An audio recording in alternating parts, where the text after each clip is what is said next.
നമ്മുടെ പ്രേക്ഷകർ വളരെ ആകാംക്ഷയോടെ ചോദിക്കുന്നൊരു ചോദ്യമുണ്ട്. അത് പരമാവധി ആളുകളോട് ചോദിക്കണമെന്നാണ് നമ്മുടെ പ്രേക്ഷകർ പറയുന്നത്. അതുകൊണ്ട് പ്രിയപ്പെട്ട പ്രേക്ഷകരെ, നിങ്ങൾക്ക് വേണ്ടിയാണ് എൻ്റെ ഈ ചോദ്യം ചോദിക്കുന്നത്. ഇന്ത്യയിലെ തന്നെ ഏറ്റവും മുതിർന്ന മാധ്യമ പ്രവർത്തകരിൽ ഒരാളായ, ദീർഘകാലം ഇംഗ്ലീഷ് ദിനപത്രത്തിൽ പയനിയറിലൊക്കെ ജോലി ചെയ്തിരുന്ന, ഇന്ത്യയിലെ പല നഗരങ്ങളിൽ ജോലി ചെയ്തിരുന്ന, വലിയ രാഷ്ട്രീയ നിരീക്ഷണ പാടവമുള്ള കുമാർ ചെല്ലപ്പൻ സാറാണ്. സാർ, ചോദ്യം വളരെ സിമ്പിളാണ്. നമസ്കാരം. നമസ്കാരം എല്ലാ പ്രാവശ്യവും പറയേണ്ടല്ലെന്ന് വെച്ചിട്ടാണ് ഒറ്റ പ്രാവശ്യം പറഞ്ഞാൽ മതിയല്ലോ എന്നോർത്താണ് ഞാൻ പ്രത്യേകിച്ച് പറയാതിരുന്നത്. ചോദ്യം ഇതാണ് സാർ: കേരളത്തിൽ ഭരണ തുടർച്ച ഉണ്ടാകുമോ, അതോ കോൺഗ്രസ് അധികാരത്തിൽ വരുമോ, BJPക്ക് വലിയ മുന്നേറ്റം ഉണ്ടാകുമോ? സുനിൽ ചോദിച്ചിരിക്കുന്ന വളരെ ബുദ്ധിമുട്ടുള്ള ചോദ്യമാണ് ഈ സാഹചര്യത്തിൽ, ഇപ്പോഴത്തെ സാഹചര്യത്തിൽ. കാരണം ഞാൻ ആദ്യമായിട്ട് കേരളത്തിലെ ഒരു തെരഞ്ഞെടുപ്പിൽ അതിൻ്റെ റിപ്പോർട്ടിങ്ങിൽ സജീവമായിട്ട് പങ്കെടുക്കുന്നത് 1987 ഇലക്ഷൻ, നിയമസഭാ തെരഞ്ഞെടുപ്പിൽ. അന്ന് കോൺഗ്രസ് ഭരണത്തെ പുറത്താക്കിയിട്ട് മാർക്സിസ്റ്റ് പാർട്ടിയുടെ നേതൃത്വത്തിലുള്ള ഇടതുപക്ഷ മുന്നണി അധികാരത്തിൽ വരുന്ന നായനാർ മുഖ്യമന്ത്രിയായി. പക്ഷേ അന്ന് ഈ കേരളത്തിൽ ഇലക്ഷൻ റിപ്പോർട്ടിങ്ങിന് വന്ന ഒരുമാതിരി എല്ലാ പത്രക്കാർക്കും അറിയായിരുന്നു മാർക്സിസ്റ്റ് പാർട്ടി ജയിക്കുമെന്ന്. കാരണം there was a discernible anti incumbency factor, അത് ഭരണവിരുദ്ധ തരംഗം അന്നുണ്ടായിരുന്നു. അതുപോലൊരു തരംഗം ഇപ്പോഴും ഉണ്ടെന്നാ പറയുന്നത്. അത് നമുക്ക് ചർച്ച ചെയ്യേണ്ട വിഷയമാണ് സുനിൽ. മനോരമയൊക്കെയാണ് സതീശനെ സ്റ്റാറായിട്ട് പ്രഖ്യാപിച്ചു. മനോരമ എന്ന് പറയണേ, മനോരമയുടെ ഒരു ചരിത്രമുണ്ട്. നമ്മുടെ എന്താ പെണ്ണിൻ്റെ പേര്, മറ്റേ ഒരു മാർക്സിസ്റ്റുകാരി പെണ്ണുണ്ടല്ലോ, മറ്റേ എന്താ ചിന്താ ജെറോ. പൊതിച്ചോറിനെ പറ്റി പറഞ്ഞാൽ അവൾ ഉടനെ പറയും പൊതിച്ചോറിനൊരു ചരിത്രമുണ്ട്. അതേപോലെ മറ്റേ മുകേഷിനെ പറ്റി പറയും, മുകേഷിന് ഒരു ചരിത്രമുണ്ട്. പിന്നെ ബാക്കിയൊക്കെ ബ്ലായാണ്. ഇപ്പൊ വാഴക്കുലയുടെ ഒരു ചരിത്രമുണ്ട്, അത് വാഴക്കുലയുടെ ചരിത്രമാണ്. അപ്പൊ അത് മനോരമയില് കാര്യം ഞാൻ വായിക്കാറില്ല പത്രം, സത്യം പറഞ്ഞ എത്രയോ വർഷമായി മനോരമ വായിച്ചിട്ട്. അതുകൊണ്ട് ഇപ്പൊ അവർക്ക് നഷ്ടമൊന്നും ഉണ്ടാവില്ല. ഞാൻ വായിക്കാറില്ല, നമുക്ക് നഷ്ടമില്ല, നമുക്ക് ലാഭമേ ഉള്ളൂ. അതെ.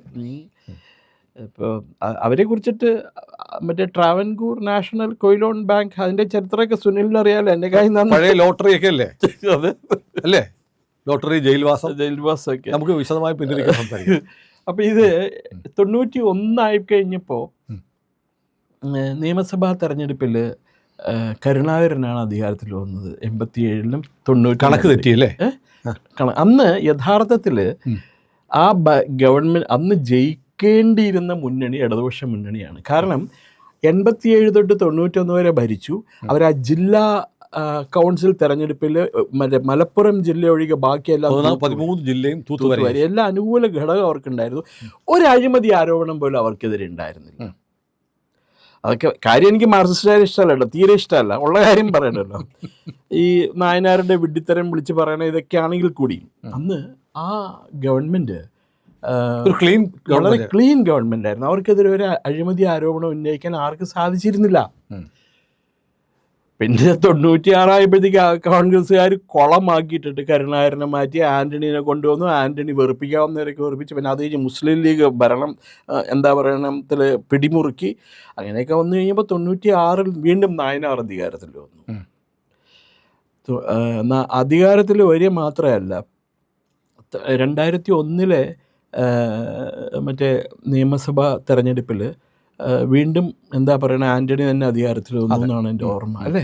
2001 അന്ന് ശരിക്കും പറഞ്ഞാൽ നമ്മുടെ പ്രവചനം അല്ലെങ്കിൽ ജയിക്കുമെന്ന് കരുതിയ മുന്നണി തോറ്റുപോയി. ഇപ്പോഴും അതുപോലെ ആ ഒരു സാഹചര്യം ഇപ്പോഴത്തെ ഈ പറഞ്ഞ പോലെ ഈ ദയവ് ചെയ്ത് നമ്മുടെ ചാനലുകൾ കാണുന്ന വാർത്ത വിശ്വസിക്കരുത്. അവർക്കൊക്കെ ഹിഡൻ അജണ്ട ഉണ്ട്. അവർക്ക് ഇപ്പോൾ ഇത്തവണ കേരളത്തിലെ പ്രധാനപ്പെട്ട 2-3 വാർത്താ ചാനലുകൾക്ക് കോൺഗ്രസ് മുന്നണിയെ ജയിപ്പിച്ചേ അടങ്ങുള്ളൂ എന്നുള്ള വാശിയിലാണ്. സതീശനെ മുഖ്യമന്ത്രി ആക്കിയേ അടങ്ങൂ കഴിഞ്ഞു. അത് സതീശന്റെ ശരീരഭാഷയിലൊക്കെ വ്യത്യാസം വന്നു. അതെ. ഇപ്പൊ അദ്ദേഹം സംസാരിക്കുന്ന കേട്ട പ്രധാനമന്ത്രിയേക്കാളും കൂടുതൽ അതോറിറ്റേറ്റീവ് ആയിട്ടാണ് സംസാരിക്കുന്നത്. അയാൾ ചെറിയ പ്രശ്നമുണ്ട് കേട്ടോ അദ്ദേഹത്തിന്. ഞാൻ പുറത്ത് പറയണ്ടെന്ന് വിചാരിച്ചിരുന്നതാണ്.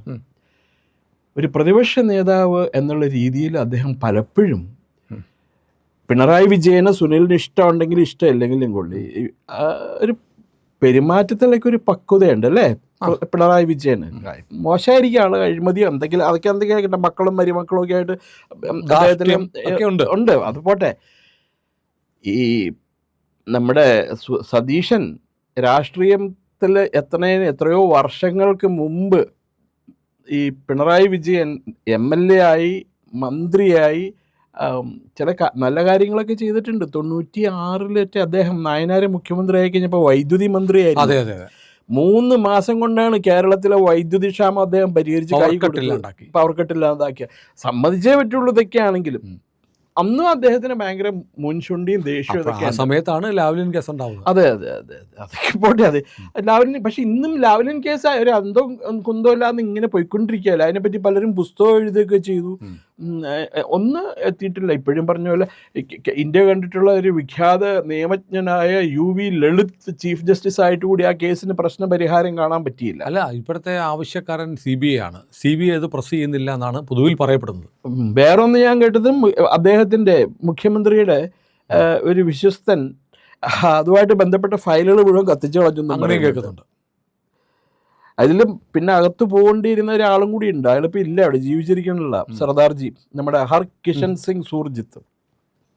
അപ്പം അത് എന്തെങ്കിലും ആയിട്ട് നമ്മളുടെ വിഷയം ഇപ്പോൾ ഇതാണല്ലോ, ആര് ജയിക്കും എന്നുള്ളതാണ്. ഇരു മുന്നണികൾക്കുള്ളിലും പരസ്പര വിശ്വാസമില്ലായ്മ വളരെ വളരെ വ്യക്തമാണ്.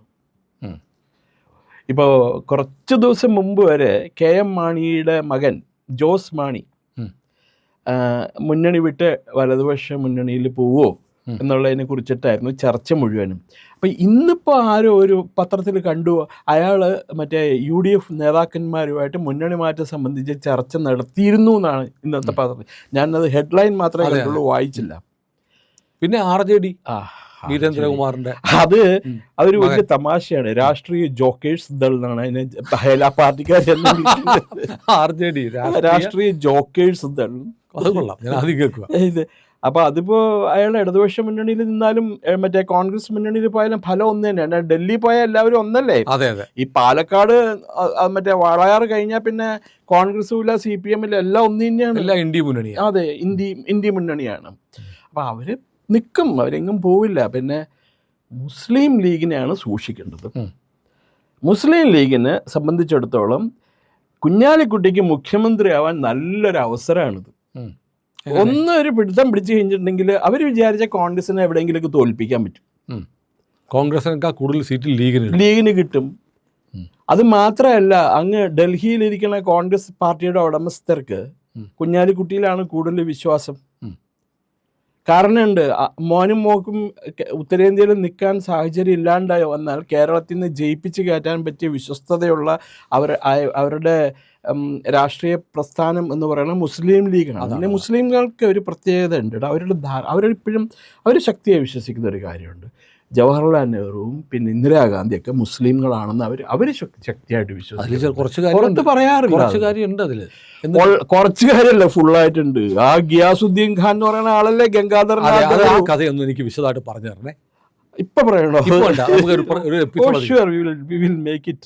നമ്മൾ ഇത് കഴിഞ്ഞ് ഷൂട്ട് ചെയ്തതാണ്. ഈ നെഹ്റു കുടുംബം മുസ്ലിം ആണോ അല്ലയോ? ഓക്കെ. അപ്പോൾ ഇവർക്ക് ഇന്ത്യയിലെ ന്യൂനപക്ഷ സമുദായക്കാർക്ക് നെഹ്റു ഗാന്ധി കുടുംബത്തോടുള്ള വിധേയത്വം എന്ന് പറയുന്നത് അവർ മുസ്ലിങ്ങളാണ് എന്നുള്ള ഒറ്റ ധാരണയിലാണ്, ഒറ്റ വിശ്വാസത്തിലാണ്. അപ്പോൾ ക്രിസ്ത്യാനികൾക്ക് വലിയ താല്പര്യമാണല്ലോ. ക്രിസ്ത്യാനികൾക്ക് താല്പര്യമുണ്ട്, കാരണം ഹിന്ദുക്കൾക്ക് അനുകൂലമല്ലല്ലോ. അതാണ്. ഈ സോണിയാഗാന്ധി കത്തോലിക്ക വനിതയാണ്. അവരുടെ പേര് അന്റോണിയോ മെയ്നോ എന്നാണ്. അവർ കത്തോലിക്ക വനിതയാണ്. അവർക്ക് ഹിന്ദുക്കളെ ഇഷ്ടമല്ല എന്നുള്ള കാര്യം അവർ പകൽ പോലെ വ്യക്തമാക്കിയിട്ടുണ്ട്. അരുൺ നെഹ്റുവിനെ കുടുംബത്തിൽ നിന്ന് പുറത്താക്കിയില്ലേ, അവർ രാഷ്ട്രീയ ഇതിൽ നിന്ന് പുറത്താക്കിയില്ലേ. അരുൺ സിംഗിനെ പുറത്താക്കിയില്ലേ. അരുൺ സിംഗിന്റെ കഥ സുനിൽ പറഞ്ഞതല്ലേ എന്നോട് അങ്ങ് പറഞ്ഞ പ്രകാരം ഞാൻ എനിക്ക് പറഞ്ഞതാണ്. അതേപോലെ പിന്നെ വേറെ കാര്യമുണ്ട്, അവർക്ക് വേണ്ടപ്പെട്ട ചില ആൾക്കാരുണ്ട്. ഒരു സതീഷ് ശർമ്മ എന്ന് പറഞ്ഞിട്ടൊരു പൈലറ്റ് ഉണ്ടായിരുന്നു ഇന്ത്യൻ എയർലൈൻസിൽ. അയാൾ കല്യാണം കഴിച്ചിരിക്കുന്ന ഒരു ഇറ്റാലിയൻ വനിതേനെയാണ്. ആ കെയർ ഓഫിലാണ് സതീഷ് ശർമ്മ രാജീവ് ഗാന്ധിയുടെ ഇന്നർ സർക്കിളിൽ കയറിപ്പറ്റിയതും MP ആയതുമൊക്കെ. പിന്നെ കേരളത്തിൽ നിന്നുള്ള ഒരു MP കല്യാണം കഴിച്ചിരിക്കുന്ന ഒരു ഇറ്റാലിയൻ വനിതേനെയാണ്. അതാരാ? സേവിയർ അറക്കൽ, സേവിയർ പഴയ കേന്ദ്രമന്ത്രി. അതെ അതെ അതെ. അപ്പോൾ അവരൊക്കെ വന്നതോടുകൂടിയാണ് കരുണാകരന് കേന്ദ്രത്തിലുള്ള പവർ നഷ്ടപ്പെട്ടു പോയത്. ഇറ്റാലിയൻ പിടി വന്നപ്പോൾ ഇറ്റാലിയൻ മാഫിയ, ഇറ്റാലിയൻ പിടി എന്നല്ല, ഇറ്റാലിയൻ മാഫിയ എന്നാണ് പറയേണ്ടത് യഥാർത്ഥത്തിൽ. കേരളത്തിൽ കോൺഗ്രസിൻ്റെ ചരിത്രം നമ്മൾ എടുത്ത് പരിശോധിച്ച ഒരു കാര്യം പകൽ പോലെ വ്യക്തമാണ്. കോൺഗ്രസ് എന്ന് പറഞ്ഞാൽ, കോൺഗ്രസ് എന്ന് പറയുന്ന രാഷ്ട്രീയ പാർട്ടി പ്രതിനിധാനം ചെയ്യുന്നത് ക്രിസ്ത്യാനികളെയും മുസ്ലിങ്ങളെയും മാത്രമാണ്. ഹിന്ദു വിരുദ്ധ രാഷ്ട്രീയ പാർട്ടിയാണ് അവർ. ഹിന്ദുക്കളെ മുഴുവൻ ഉപദ്രവിച്ചിട്ടുള്ളൂ. ആർ ശങ്കറിനെ എന്തിനാ മാറ്റി ഇവിടുന്ന്? അതല്ലെങ്കിൽ മറ്റേ പട്ടം താണുള്ളതിന് എന്തിനാ മാറ്റിയത്? പിന്നെ ഉള്ളത് അവർക്ക് വേണ്ടിയിരുന്നത് ഈ പറഞ്ഞ പോലെ ഒരു മുഖം മൂടിയിട്ടിട്ടുള്ള ഒരു കഥാപാത്രം. അതിനാണ് അച്യുതമേനോനെ കൊണ്ടുവന്ന് വെച്ചത്. അപ്പം അതവിടെ നിൽക്കട്ടെ, നമ്മുടെ വിഷയം തെരഞ്ഞെടുപ്പാണല്ലോ നമുക്ക് പറയേണ്ടത്. അപ്പോൾ ഈ മുന്നണികളിൽ പരസ്പര വിശ്വാസമില്ല. പിന്നെ ആണെങ്കിൽ ഇടതുപക്ഷ മുന്നണിയിലാണെങ്കിലല്ല, ബിനോയ് വിശ്വവും പിന്നെ ദിവാകരനും കൂടി നമ്മുടെ പിണറായി വിജയനിട്ട് രാവും പകലും പടി കൊടുത്തുകൊണ്ടിരിക്കുകയാണ്. ആ ബിനോയ് വിശ്വത്തിന്റെ മുഖഭാവം കണ്ടിട്ടുണ്ടോ? ടി വി ചാനലിലെല്ലാം കാണുമ്പോൾ എന്തോ കള്ളത്തരാണ് അയാളുടെ മുഖത്ത്, കള്ളത്തരം. പിന്നെ it is N open secret. He's A number 1 fraud എന്ന് ഇവിടെ എഴുതി വെച്ചിട്ടുണ്ട്. പിന്നെ ഇന്നലെ ദിവാകരൻ പറയാണ് വിജയന് ഇപ്പം അത് ഇഷ്യൂ കൊണ്ടുവരേണ്ട വല്ല ആവശ്യമുണ്ടോ? അവർക്ക് വേണ്ടത് പിണറായി വിജയനെ മാറ്റുക എന്നുള്ളതാണ്. പിണറായി വിജയനെ മാറ്റാൻ CPI നിന്നും ഈ ബിനോയ് വിശ്വവും പിന്നെ ദിവാകരനും, CPM-നകത്ത് നിന്ന് ബേബി സഖാവും തോമസ് ഐസക്കും പിന്നെ നമ്മുടെ എന്താ പറയുക ബ്രിട്ടാസ് സഖാവും കൂടി ചേർന്നിട്ടുള്ള ക്രിസ്ത്യൻ ലോബിയും കൂടിയാണ് കളിക്കുന്നത്. അപ്പോൾ ഇതൊക്കെ ഉണ്ട്. പക്ഷെ ഞാൻ കേരളത്തിലെ കമ്മ്യൂണിസ്റ്റ് ചരിത്രം എഴുതി PhD നേടിയ ഒരു പ്രൊഫസർ ബാലകൃഷ്ണനുണ്ട് മട്ടന്നൂർ. ഞാൻ അദ്ദേഹമായിട്ട് സംസാരിക്കുമ്പോൾ അദ്ദേഹം പറയണത്, അദ്ദേഹത്തിൻ്റെ വാക്കുകൾ ഞാൻ വിലക്കെടുക്കുന്നു. അത് വിശ്വസിച്ചേ പറ്റുള്ളൂ. കാരണം ഈ 2021 തെരഞ്ഞെടുപ്പിലും അദ്ദേഹം പറഞ്ഞതുപോലെ തന്നെ എന്താ പറയുന്നത് വന്നു.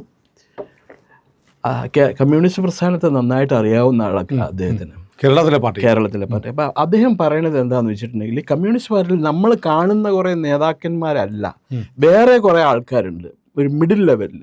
പാർട്ടിക്ക് വേണ്ടി, പാർട്ടി പറഞ്ഞാൽ പുഴയെ ചാടാൻ പറഞ്ഞാൽ അപ്പം ചാടും, അതിനപ്പുറത്ത് വേറെ അവർക്ക് ഉത്തരവും ചോദ്യമൊന്നുമില്ല. അങ്ങനെ കുറേ പേരുണ്ട്. അവർ പാർട്ടിക്ക് വേണ്ടി ഇറങ്ങി പ്രവർത്തിക്കും. പാർട്ടിക്ക് വേണ്ടി ഗവൺമെൻറ് സർവീസിൽ ജോലി ചെയ്യുന്ന എല്ലാവരും രംഗത്തിറങ്ങും. അവരിറങ്ങി പ്രവർത്തിച്ചു കഴിഞ്ഞാൽ CPM-ന് നഷ്ടപ്പെട്ട എന്താ പറയണ ആ പ്രതാപം അല്ലെങ്കിൽ നഷ്ടപ്പെട്ടു പോയ അവരുടെ ആ പ്രാമുഖ്യം വീണ്ടെടുക്കാൻ പറ്റും എന്നാണ് പറയുന്നത്. കോൺഗ്രസിനകത്ത് തമ്മിലടിയാണ്. 5-6 എല്ലാവർക്കും അറിയാതെ 5-6 മുഖ്യമന്ത്രിമാരുണ്ടല്ലോ. വേണുഗോപാലിനും ആ ഗോപാലിനും ഈ ഗോപാലിനും പിന്നെ ഒരു സണ്ണി ജോസഫ്. ഈ സണ്ണി ജോസഫിനെ ആരാ അറിയുക? സുനിൽ കേട്ടിട്ടുണ്ടോ അയാളുടെ പേര്? പക്ഷേ KPCC പ്രസിഡന്റ് ആയപ്പോൾ ഞാൻ ഞെട്ടിപ്പോയി. അപ്പോൾ അതേപോലെ രമേശ് ചെന്നിത്തല ഈ അയാൾ അത്രയും മുതിർന്ന ആളാണ്. കോൺഗ്രസിന്റെ ക്ഷണിക്കപ്പെട്ട വ്യക്തിയാണ്. കോൺഗ്രസ് വർക്കിംഗ് കമ്മിറ്റി CWC എന്നത് തന്നെ ചൈൽഡ് വെൽഫെയർ കമ്മിറ്റി എന്നായിട്ട് മാറി. നെഹ്റു ഗാന്ധി കുടുംബത്തിലെ പിള്ളേർക്ക് അവരെ പരിപാലിക്കാൻ മാറിയിരിക്കുകയാണ്. ഷോമി ആരെങ്കിലും ഇപ്പോൾ ഞാൻ പരിചയപ്പെട്ടിട്ടുണ്ട് കോൺഗ്രസിലെ കുറെ നേതാക്കന്മാരെ. വസന്ത് സാത്തി എന്ന് പറഞ്ഞൊരു കേന്ദ്രമന്ത്രി ഉണ്ടായിരുന്നു. Then there was NKP Salve, നമ്മുടെ ഹരീഷ് സാൽവയുടെ അച്ഛൻ NKP Salve. Then captain Amarinder Singh പഞ്ചാബിലെ. ഇവരുടെ പ്രാമുഖ്യവും പ്രതാപമുള്ള കോൺഗ്രസ് നേതാക്കന്മാർ എത്ര പേരുണ്ട് ഇന്ത്യയിൽ ഇപ്പം ഇന്ന്? ഇവിടെ മുഴുവനുള്ളത് വീട്ടുജോലിക്കാരാ. ഇവർക്ക് മുഴുവൻ അവരെ പറ്റി പണ്ട് പിലു മോദി രാജ്യസഭയിൽ ഒരു കാര്യം പറഞ്ഞിരുന്നു. ഐ എം സോറി, ഞാൻ പിന്നെയും ഡിവേറ്റ് ചെയ്തു പോവാ. ഈ 1978 മറ്റേ ജയപ്രകാശ് നാരായൺ ജസ്ലോഗ് ആശുപത്രിയിൽ ചികിത്സയിലായിരുന്നു. കിഡ്നി എയിൽമെൻറ്റ്, അദ്ദേഹത്തിൻ്റെ ഡയാലിസിസ് ഒക്കെ. നമ്മൾ പൊതുവെ ഡയാലിസിസ് എന്നുള്ള വാക്ക് കേൾക്കണ ജയപ്രകാശ് നാരായണൻ്റെ ഈ ഡയാലിസിസിനെ തുടർന്നിട്ടാണ് ഞാൻ കേൾക്കുന്നത് കേട്ടോ, അറ്റ്ലീസ്റ്റ്. അപ്പോൾ അദ്ദേഹം മരിച്ചു എന്ന് പറഞ്ഞൊരു വാർത്ത വന്നു. മരിച്ചതുകൊണ്ട് പ്രധാനമന്ത്രിയുടെ ഓഫീസിലേക്കാണ് അവർ, പ്രധാനമന്ത്രിയുടെ ആൾക്കാരുണ്ടാവും അവിടെ, ഇന്റലിജൻസ് ബ്യൂറോയോ അതിൻ്റെയൊക്കെ ആൾക്കാരുണ്ടാവും. അവർ വിളിച്ച് പറഞ്ഞു മരിച്ചു എന്ന്. പ്രധാനമന്ത്രി ലോക്സഭയിൽ അനൗൺസ് ചെയ്തു. അവസാനം 1 മണിക്കൂർ കഴിഞ്ഞപ്പോൾ ഇല്ല, ഭരിച്ചിട്ടുള്ള ആൾ ബാക്കിയിരിപ്പുണ്ട്. അപ്പോൾ പ്രധാനമന്ത്രി ഒരു തെറ്റായ വാർത്തയായിരുന്നു അത് എനിക്ക് കിട്ടിയ ഇൻഫർമേഷൻ ഞാൻ സഭയായിട്ട് ഷെയർ ചെയ്തു. അത് വളരെ തെറ്റായ വാർത്തയായിരുന്നു. ഞങ്ങളത് അതിനെക്കുറിച്ചിട്ട് അന്വേഷിച്ചിട്ട് ബന്ധപ്പെട്ട ഉദ്യോഗസ്ഥനെതിരെ നടപടിയെടുക്കുന്നുണ്ട്. ഉടനെ തന്നെ രാജ്യസഭയിൽ മറ്റേ പ്രതിപക്ഷ നേതാവ് എനിക്കറിയാം ചാടി എഴുന്നേറ്റിട്ട് പറഞ്ഞു, ഈ ഗവൺമെൻറ് രാജിവെക്കണം, കഴിവുകെട്ട ഗവൺമെൻറ്റാണ്, ഇത് രാജിവെക്കണം എന്ന് പറഞ്ഞു. അപ്പം കോൺഗ്രസ്സുകാരൊക്കെ എഴുന്നേറ്റ് രാജിവെക്കണം എന്ന് പറഞ്ഞു. അന്ന് ജനതാ പാർട്ടിയുടെ ഒരു വിഖ്യാത നേതാവ് ഉണ്ടായിരുന്നു, കേട്ടിട്ടുണ്ടോ? പിലു മോദി എന്ന് പറഞ്ഞിട്ട്, ഋഷി മോദിയുടെ അനിയനാണ്. കേട്ടിട്ടുണ്ട്. സ്വതന്ത്ര പാർട്ടിയുടെ നേതാവായിരുന്നു. സ്വതന്ത്ര പാർട്ടി പിന്നെ BJP വെച്ചു. ചെയർപേഴ്സൺ വളരെ ദുഃഖിതരായിട്ട് എങ്ങനെ കൺട്രോൾ ചെയ്യുന്നത്, ഈ അറിയാതെ ഇങ്ങനെ ഇരിക്കുകയാണ്. അപ്പോൾ അദ്ദേഹത്തോട് പിലു മോദി എഴുന്നേറ്റ്, പിലു മോദി തന്നെ ഞാൻ സിനിമയിലും പിന്നെ ഇതിനകത്തേ കണ്ടിട്ടുള്ളൂ, TV-യിലും പിന്നെ എന്താ പറയണ ഫോട്ടോയിലേ കണ്ടിട്ടുള്ളൂ. 6 അടി പൊക്കാനത്ത് വീതിയുള്ള ഒരു പ്രതിഭാസം. ബഹുമാനപ്പെട്ട സഭാധ്യക്ഷൻ, നമുക്ക് ദുഃഖിക്കരുത് ഒരു കാരണവശാലും. ഇവർ മുഴുവൻ അടിമവേലക്കാരാണ്. They are all bonded laborers. They have been trained to cry like this. So please ignore it. മിണ്ടിയില്ല അവർ കോൺഗ്രസ്സുകാരുടെ ശേഷം. അപ്പം അങ്ങനെയുള്ള സാഹചര്യം ആണ് ഇപ്പോൾ കോൺഗ്രസിൻ്റെ കാര്യം പറഞ്ഞിട്ടുണ്ടെങ്കിൽ ഇപ്പോൾ ഒരു ഈ പറഞ്ഞു വന്നതിൽ നിന്ന് ഞാൻ ഗ്രഹിച്ച കാര്യം പറയട്ടെ. അങ്ങ് പറയുന്നത് ഇടതുപക്ഷ മുന്നണി വീണ്ടും അധികാരത്തിൽ വരും. ഒരു നേരിയ അഡ്വാൻറ്റേജ് ഇടതുപക്ഷ മുന്നണിക്കുണ്ട്. പക്ഷേ എളുപ്പമായിരിക്കില്ല. കാരണം വേറൊരു പ്രശ്നമുണ്ട്. ഈ BJP ഇതിനിടയ്ക്ക് ഇത്രമാത്രം ഒരു പടർന്ന് പന്തലിക്കുന്ന അവർ കരുതിയില്ല. അവർ BJP-നെ ഇല്ലാതാക്കാൻ വേണ്ടിയിട്ട് പല പണിയും ചെയ്തിരുന്നല്ലോ. അപ്പോൾ സുരേഷ് ഗോപി തൃശ്ശൂർ ജയിച്ചത് അത് സുരേഷ് ഗോപിയുടെ പേഴ്സണൽ വോട്ടുകളാണെന്ന്, പിന്നെ വോട്ട് ചോരിയാണ്. അത് അവര് പതിവാളാണ് വോട്ട് ചോരി. അതിപ്പോൾ പാർലമെന്റിൽ അമിത്ഷാ പറഞ്ഞു കേട്ടില്ലേ, മറ്റേ ചെക്കൻ്റെ അടുത്ത്, പ്രതിപക്ഷ നേതാവിൻ്റെ അടുത്ത്, ഈ വോട്ട് ചോരിയുടെ ഉസ്താദ് എന്ന് പറയുന്നത് നിന്റെ അപ്പൂപ്പൻ ജവഹർലാൽ നെഹ്റു ആണ്. വോട്ട് ചോരി ചെയ്തിട്ടാണ് അയാൾ പ്രധാനമന്ത്രി ആയത്, സർദാർ പട്ടേലിന്. പിന്നെ വോട്ട് ചോരി ചെയ്ത നിന്റെ അമ്മൂമ്മയാണ് അടിയന്തരാവസ്ഥയ്ക്ക് മുമ്പ്. അതെ, ഇതുപോലെ എത്രയോ തവണ എത്രയോ ചോരികൾ ചെയ്തിട്ടുണ്ട്. പിന്നെ കണക്ക് പറഞ്ഞിട്ടുണ്ട്, വേറെ ഉണ്ട് 65 ലക്ഷത്തിന്റെ കണക്കല്ലേ. തെരഞ്ഞെടുപ്പിനെ കുറിച്ചും പറയുന്നുണ്ട്. അതിന് തീർച്ചയായിട്ടും ഉണ്ട്. അത് അവർ മുഴുവൻ കള്ളത്തരം കാണിച്ചിട്ട് അവർ ജയിക്കണമെന്ന് മുഴുവൻ സത്യസന്ധമായ വോട്ടുകളുണ്ട്, മറ്റുള്ളവർ ജയിക്കുന്ന മുഴുവൻ കള്ളത്തരം കൊണ്ടാണ്. അന്നാണ് അവർ ജയിച്ചാൽ EVM ഓക്കെ, അവർ തോറ്റാൽ EVM മോശം. കേരളത്തിൽ തെരഞ്ഞെടുപ്പിനെ പറ്റിയിട്ട് അവർക്കൊന്നും പറയാനില്ലല്ലോ. തമിഴ്നാട്ടിലെ തെരഞ്ഞെടുപ്പിനെ പറ്റി അവർക്കൊന്നും പറയാനില്ലല്ലോ. ബംഗാളിനെ കുറിച്ചും പറയാനില്ല. BJP എവിടെ ജയിച്ചോ അവിടെ മുഴുവനും മറ്റേ എന്താ പറയണ വോട്ട് ചോരിയാണ്. ഈ വോട്ട് ചോരിക്ക് ഇലക്ട്രോണിക് വോട്ടിംഗ് മെഷീൻ ഏർപ്പെടുത്തിയത് ഫുൾ ടൈം ഇലക്ട്രോണിക് രാജീവ് ഗാന്ധിയാണ്. അത് മാത്രമോ നവീൻ ചൗള എന്ന് പറയുന്ന ചീഫ് ഇലക്ഷൻ കമ്മീഷണറാണ് അത് ഫുള്ളായിട്ട് ഓർഡർ ചെയ്തത്. ഗോപാലസ്വാമി എന്ന് പറഞ്ഞ ചീഫ് ഇലക്ഷൻ കമ്മീഷണർ റിട്ടയർ ആയി കഴിഞ്ഞപ്പോഴാണ് നവീൻ ചൗള വന്നത്. ഗോപാലസ്വാമി ഇയാൾ കൊള്ളൂല, കള്ളനാണെന്ന് റിപ്പോർട്ട്. ഇയാൾ ഇന്ദിരാഗാന്ധിയുടെ വീട്ടു ജോലിക്കാരനായിരുന്നു. ഇയാളുടെ ഭാര്യ സോണിയാഗാന്ധിയുടെ സുഹൃത്തായിരുന്നു. അത് മാത്രോ, പിന്നെ സോണിയാഗാന്ധിക്ക് ഒരു അവാർഡ് കിട്ടിയില്ലേ ബെൽജിയം രാജാവിൻ്റെ അടുത്ത്. അവരിത് മേടിക്കാൻ പാടില്ലാത്ത അവാർഡായിരുന്നു. നമ്മുടെ നിയമം അനുസരിച്ചിട്ട് മറ്റൊരു രാജാവിൻ്റെ അവർക്ക് കൊടുത്തിരിക്കുന്ന അവാർഡ് എന്താണെന്ന് അറിയാമോ? ആ രാജ്യത്തിൻ്റെ ഡെഡിക്കേറ്റഡ് ആൻഡ് കമ്മിറ്റഡ് ഫോളോവറാണ്, രാജാവിനോട് വിധേയത്വമുള്ള ആളാണെന്നും പറഞ്ഞുകൊണ്ടാണ് സ്വീഡനിലെ രാജാവിൻ്റെ പ്രൈസ് കൊടുത്തത് അമ്മയ്ക്ക്. അത് മേടിക്കാൻ പാടില്ല. മേടിച്ച സ്ഥിതിക്ക് അവർക്ക് അതിൽ ആക്ഷൻ എടുക്കണം എന്ന് പറഞ്ഞ് ഗോപാലസ്വാമി ലെറ്റർ എഴുതി കൊടുത്തു. അയാൾക്ക് സമയമില്ലാത്തത് കാരണം ഈ നവീൻ ചൗളയായിരുന്നു ഇലക്ഷൻ കമ്മീഷൻ്റെ ചാർജായിട്ട് വന്നപ്പോൾ എടുക്കേണ്ട. അയാൾ അതിൻ്റെ വലിച്ചു കയറി കാട്ടിക്കളഞ്ഞു, കുപ്പയെ കളഞ്ഞു. അത് ശരി. ഇപ്പോഴും അത് വേണം ആരെങ്കിലും കേസ് കൊടുക്കും. നമ്മുടെ രാജൻ സാറില്ലേ, മാതൃഭൂമിയുടെ കേസ് കൊടുത്തിട്ടുണ്ടായിരുന്നു. I don't know what happen. പക്ഷേ ഇത് കേരളത്തിലെ നിയമസഭയുടെ കാര്യത്തിൽ ഞാനിപ്പോഴും ഒരു നേരിയ അഡ്വാൻറ്റേജ് കൊടുക്കുന്നത് CPM-നാണ്. പക്ഷേ ഈ കളിയിൽ ഒരു വലിയ ഒരു ഗെയിം ചേഞ്ചർ ആവാൻ പോകുന്നത് ഭാരതീയ ജനതാ പാർട്ടിയാണ്. എനിക്കിപ്പോൾ BJP-യോട് പ്രത്യേകിച്ച് താല്പര്യമോ ഇഷ്ടമൊന്നും ഉണ്ടായിട്ടല്ല. പറച്ചിലേട്ടതൊന്നും ഞാൻ BJP-ക്കാരനാണ്. സത്യം പറഞ്ഞവന് അപ്പം ഉടനെ തന്നെ സംഖ്യയാക്കും. അതാണല്ലോ ഇവിടുത്തെ കാര്യം മുഴുവനും. അവർ ഡെഡിക്കേറ്റഡ് ആയിട്ട് വർക്ക് ചെയ്യുന്നുണ്ട്. അവരൊരു 5 സീറ്റ് പിടിച്ചു കഴിഞ്ഞാൽ പിന്നെ കേരളത്തിലെ എന്ത് നടക്കണം എന്നുള്ളത് തീരുമാനിക്കുക BJP ആയിരിക്കും. അവർക്ക് അതായിരിക്കണം അവരുടെ ലക്ഷ്യം. കേരളത്തിൽ ഇപ്പോൾ സ്പെഷ്യൽ ബ്രാഞ്ചിൻ്റെ റിപ്പോർട്ട് വെച്ചിട്ട് നമ്മളൊരു ചർച്ച നടത്തിയിരുന്നു, ഒരു സംഭാഷണം. അതായത് 36 സീറ്റുകൾ സ്പെഷ്യൽ ബ്രാഞ്ച് മാർക്ക് ചെയ്തിട്ടുണ്ട്. BJP 35,000-ൽ കൂടുതൽ വോട്ട് പിടിച്ച മണ്ഡലങ്ങൾ.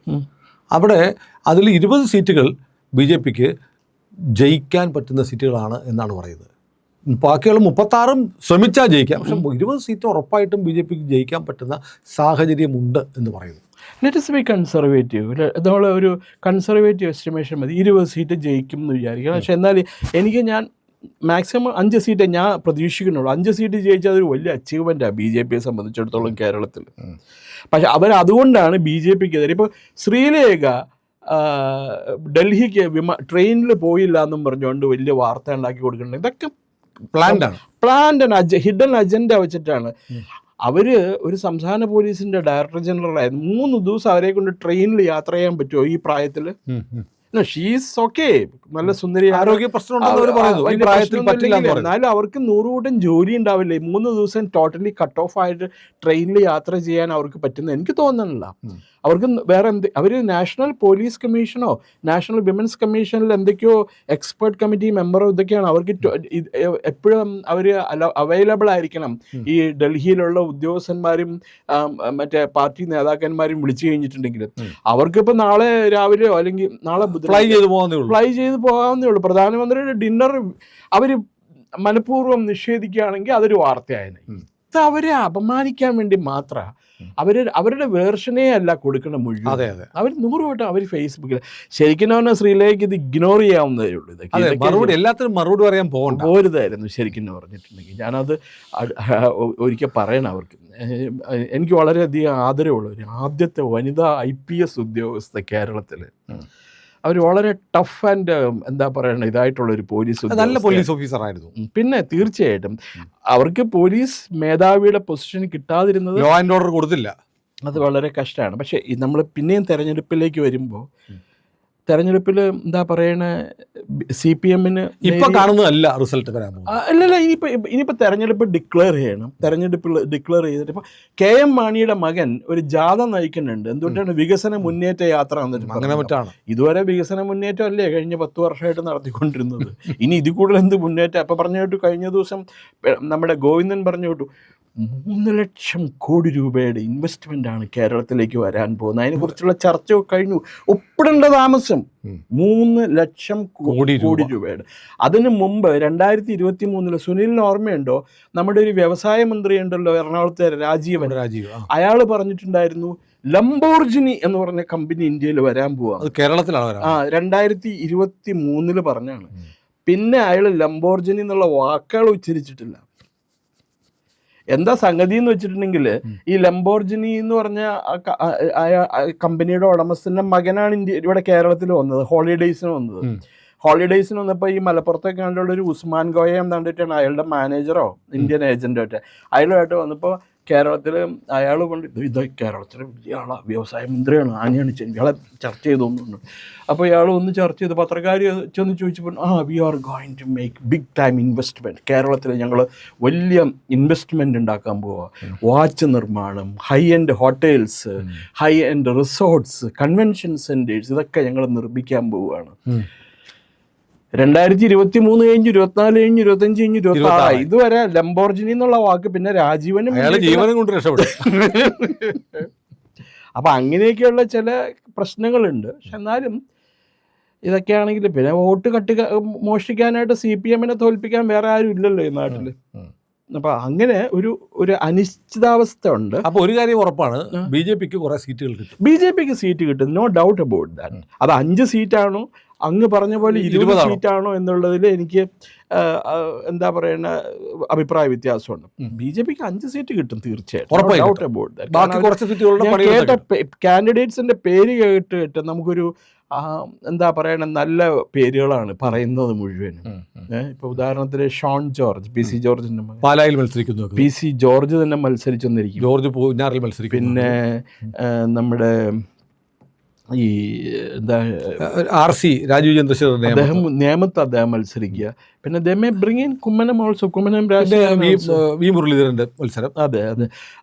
ശോഭാ സുരേന്ദ്രൻ, കായംകുളത്ത്. ഈ ശോഭാ സുരേന്ദ്രനെ ശരിക്കും പറഞ്ഞാൽ അണ്ടർ യൂട്ടിലൈസ്ഡ് ആണ്. ശോഭാ സുരേന്ദ്രൻ എവിടെയൊക്കെ മത്സരിച്ചിട്ടുണ്ടോ അവിടെയൊക്കെ BJPന്റെ വാല്യൂ ഷൂട്ടപ്പ് ചെയ്തിട്ടുണ്ട്. അതുപോലെ കെ സുരേന്ദ്രൻ അമിത്ഷാ മഞ്ചേശ്വരം ശ്രദ്ധിക്കാൻ പറഞ്ഞു എന്ന് വാർത്തകൾ കേൾക്കുന്നുണ്ട്. ആ കേസ് പിന്നെ അവിടെ ഒരു കേസ് ഉണ്ടായിരുന്നില്ലേ, 75 വോട്ടിനോ 80 വോട്ടിനോ ഒക്കെയാണ് അത് കേസ്. പിന്നെ സുരേന്ദ്രൻ തന്നെ അത് മുന്നോട്ട് പോകേണ്ട, കാരണം അതിന്റെ സാക്ഷികളൊക്കെ വിദേശത്താണ്, എങ്ങനെ കൊണ്ടുവരാൻ പറ്റും കള്ള വോട്ട് ചെയ്തവരൊക്കെ. പക്ഷേ BJP is going to make a lot of change. BJP Kerala സംസ്ഥാന രാഷ്ട്രീയത്തിലെ ഒരു ഗെയിം ചേഞ്ചറായിട്ട് മാറാൻ പോകുന്ന തെരഞ്ഞെടുപ്പാണ് ഇതെന്ന് എനിക്ക് ഉറപ്പിച്ച് പറയാൻ പറ്റും. ഓക്കെ, കോൺഗ്രസ് ജയിക്കുമോ ഇല്ലയോ എന്നുള്ള കാര്യം അത് കോൺഗ്രസ്സുകാരന് തീരുമാനിക്കണം. ഞാനൊരു കാര്യം പറയട്ടെ, ഈ നമ്മുടെ ആരിഫ് മുഹമ്മദ് ഖാൻ കേരള ഗവർണറായിരുന്നപ്പോൾ ഇവിടുത്തെ പ്രതിപക്ഷ നേതാവ് അദ്ദേഹത്തെ കയറി രാഷ്ട്രീയ ഭിക്ഷാംദേഹി എന്നൊക്കെ വിളിച്ചു. ഈ സതീശൻ KSUവിൽ അന്ന് അംഗമായിരുന്നെന്ന് അറിയില്ല. 31 വയസ്സോ 32 വയസ്സോ ഉള്ളപ്പോഴാണ് ആരിഫ് മുഹമ്മദ് ഖാൻ 1984 രാജീവ് ഗാന്ധി മന്ത്രിസഭയിൽ ക്യാബിനറ്റ് മന്ത്രിയായിരുന്നു, സിവിൽ ഏവിയേഷൻ്റെ. സതീശൻ ഒന്ന് വട്ട് കളിച്ച് നടക്കുകയാണ്. അതെ. അന്ന് അദ്ദേഹം രാജിവെച്ച് എന്തിനാണെന്നറിയാമോ? ഷബാനു കേസിൽ ഇന്ത്യ ഗവൺമെന്റ് കോടതി വിധി അട്ടിമറിക്കാൻ വേണ്ടി ഭരണഘടന ഭേദഗതി. അതിനുശേഷം അദ്ദേഹം ആദ്യം വന്നത് കോഴിക്കോടാണ്. CPM ആണ് അദ്ദേഹത്തിന് സ്വീകരണം കൊടുത്തത്. അദ്ദേഹം ഇങ്ങനെ രാഷ്ട്രീയ ഭിക്ഷാംദേഹിയാവുക. അദ്ദേഹം ഒരു പാർട്ടിയുടെ പുറകിലും പോയിട്ടില്ല. പക്ഷേ അദ്ദേഹത്തിന് നരേന്ദ്രമോദിയായിട്ടും BJP നേതൃത്വമായിട്ട് പണ്ട് തൊട്ടേ സൗഹൃദം ഉണ്ടായിരുന്നു. ആ സൗഹൃദം ഒന്ന് പുതുക്കി, അങ്ങനെയാണ് അദ്ദേഹത്തിനെ ഗവർണറാക്കിയത്.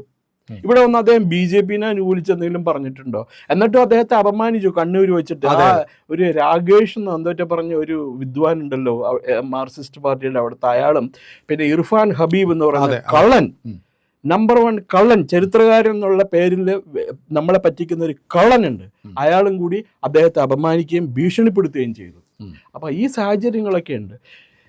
BJP is going to be a game changer. ഞാൻ ഇപ്പോഴും പറയുന്നത് 4ാമത്തെ തവണ 5ാമത്തെ തവണ ഞാൻ പറയുന്നത് it's going to be game changer.